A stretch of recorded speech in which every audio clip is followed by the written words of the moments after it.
नमस्कार। यहाँ उपस्थित सभी वरिष्ठ नागरिक, अतिथिगण एवं शिक्षकगण और मेरी जन्मभूमि से आए हुए सभी लोग एवं सहपाठीगण, मैं आज गणतंत्र दिवस की आपको हार्दिक शुभकामनाएं देता हूँ।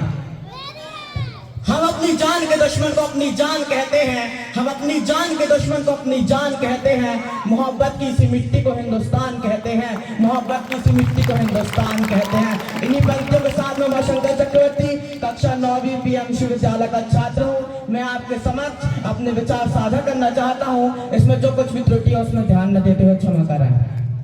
आज 26 जनवरी 1950 हमारा संविधान लागू हुआ था। इसके 77वां वर्षगांठ बनाने के लिए हम लोग यहाँ एकत्रित हुए हैं। हमारे संविधान ने हमें मौलिक अधिकार के साथ बोलने की आजादी एवं शिक्षा का अधिकार भी दिया है, मैं अपने और भी विचार के सामने साझा करना चाहता हूँ। उसमें जो कुछ भी त्रुटि उसमें ध्यान न देते क्षमा करें।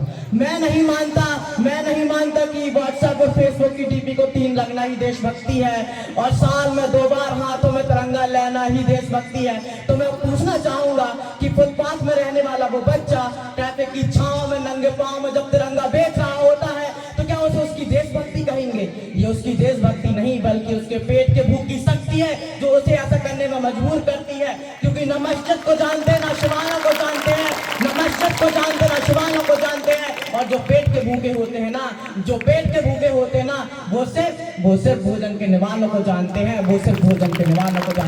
अपने परिवार, अपने देश, अपने समाज का समर्पण का भार है देशभक्ति। और हर देशद्रोही के मन में आने वाला तूफान है हमारी सच्ची देशभक्ति। और हर देशद्रोही ये समझ सके, अगर तू परिंदा है तो ये आसमान तेरा है, अगर तू दरिंदा है तो ये शमशान तेरा है, अगर तू परिंदा है तो ये आसमान तेरा है, अगर तू दरिंदा है तो ये शमशान तेरा है।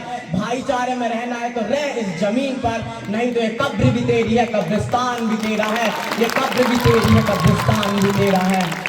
पर एक देशद्रोही से ज्यादा देशभक्ति तब बुरी लगती है जब एक बेटा अपने बूढ़े माँ बाप को वृद्धाश्रम की चौखट में छोड़ के आ जाता है। कला उठती है वो देशभक्ति जब मुसीबत में फंसे लोगों से ज्यादा हम सेल्फी लेकर अपने लाइक्स बढ़ाने में लगे रहते हैं। आज के दौर पर ये जो युवा अब जो इसके ऊपर अपने देश, अपने समाज, अपने राष्ट्र की आशाओं को बांधे रखने की जिम्मेदारी है, वो युवा 4x4 इंच की छोटी सी स्क्रीन पर अपनी कोमल उंगलियों के घर्षण मात्र से अपने भावनाओं की इमोजी भेज रहा है।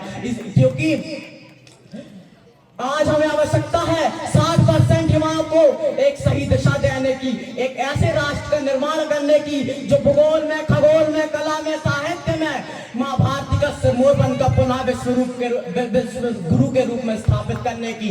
क्योंकि गौरवशाली का भूत भविष्य भी महान है, गौरवशाली का भूत भविष्य भी महान है अगर संभाल है उसे जो वर्तमान है। इसीलिए उठो जवानों देश की वसुंधरा पुकारती, उठो जवानों देश की वसुंधरा पुकारती। ये देश है पुकारती माँ भारती, ये देश है पुकारती माँ भारती।